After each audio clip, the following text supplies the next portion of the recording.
I am from Iceland, and when the men of my country take service with foreign kings, we are known as very powerful warriors or very great skalds. But either of which, we are also well known as a very stubborn people.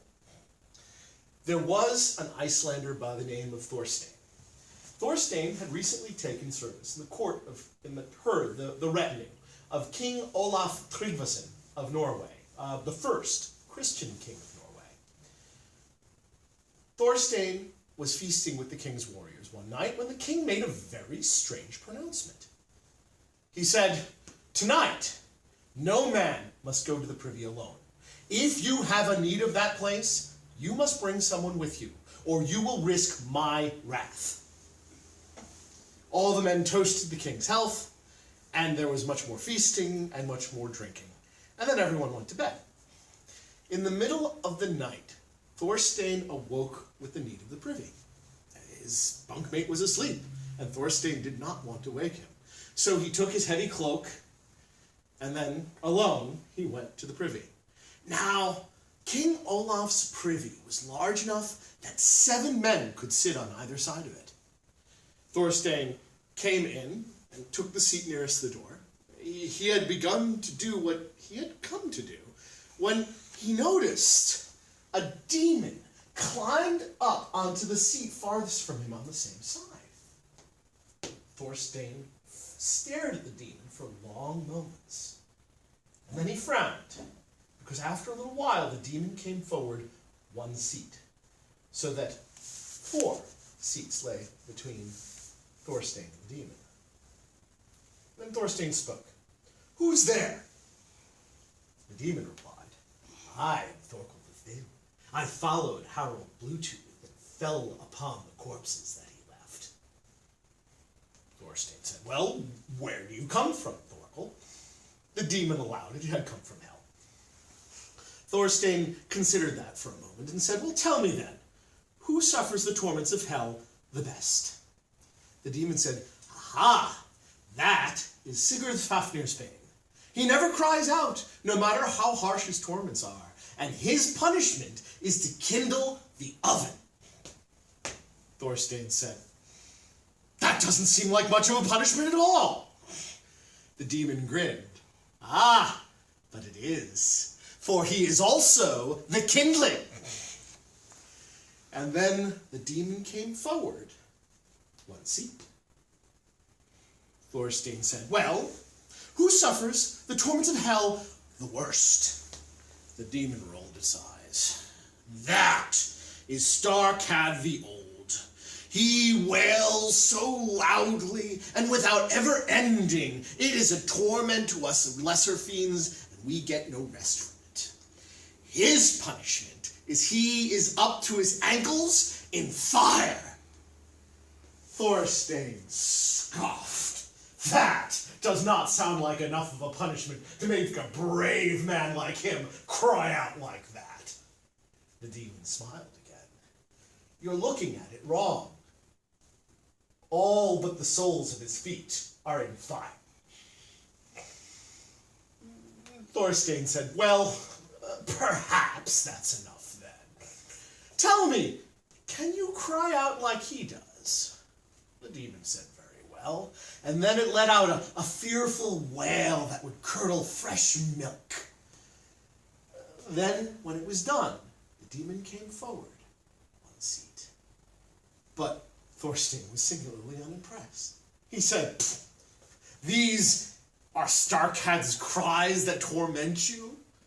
The demon goes, "Oh, no, that is just how us lesser fiends whimper when we are being tormented. His are much worse." "Well," said Thorstein, "scream like he does then." The demon puffed out its cheeks and let out a fearsome wail. Thorstein found himself unable to breathe or speak. And then when the demon was done, it came forward 1 seat and leaned over to Thorstein and said, "You are very quiet, friend." Thorstein shook himself. "I'm just surprised. A little demon like you has such an awful voice. But tell me, these are the loud cries that torment you day and night? No, said the demon. That's but the quietest of his whimperings. Usually they're much louder than that. Stop beating around the bush, then, Thorstein said. Scream as loud as he can. The demon took a deep breath. Thorstein took his heavy cloak and wrapped it around his head and held on tight to his ears. But even with that, it seemed as if the demon's cries filled his entire head and would never end. Thorstein found himself unable to breathe or to even move. He fell from his seat. The demon, still screaming, stood up and began to come forward, but then church bells rang out. The demon choked, stopped screaming, and fell to the floor, and then disappeared. Thorstein shakily got to his feet, took off the cloak, and listened to the church bells, and then he went to bed, where he lay until morning. The next day, King Olaf Tryggvason held a mass for all his warriors, and when he was done, he looked at them and said, "Which of you disobeyed my orders and went to the privy alone?"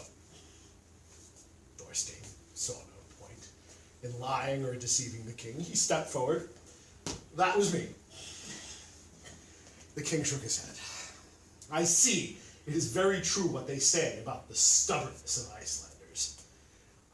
Tell us all what happened there." So Thorstein told the story of how he went to the privy and he saw the demon, and 3 times it cried out, and the church bells that drove it away.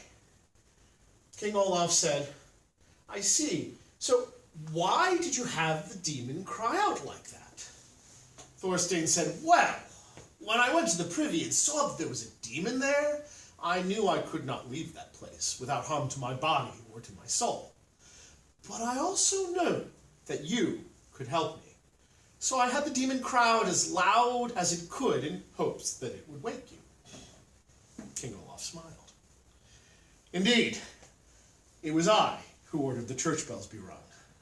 Still, you could feel what the demon's cries were doing to you, and yet you had it cry out thrice. Tell me, Icelander, is there no fear in your heart?" Thorstein shrugged. "I will admit that fear is not something I know very well. The first time the demon cried out, I felt nothing. The second time, I will admit, I did catch my breath a little. But the third time I did in fact feel a shiver on my spine." King Olaf said, "Very well. You have earned a name for yourself today, Icelander. Today, from now on, you shall be known as Thorstein Shiver. And as is only fitting, at a naming, I will give you a gift as well." The king presented Thorstein with a sword, and the scabbard was cunningly worked with the images of saints. Thorstein accepted the gift and the name, and he bore the sword by his side always, as he served King Olaf with his body and with his soul.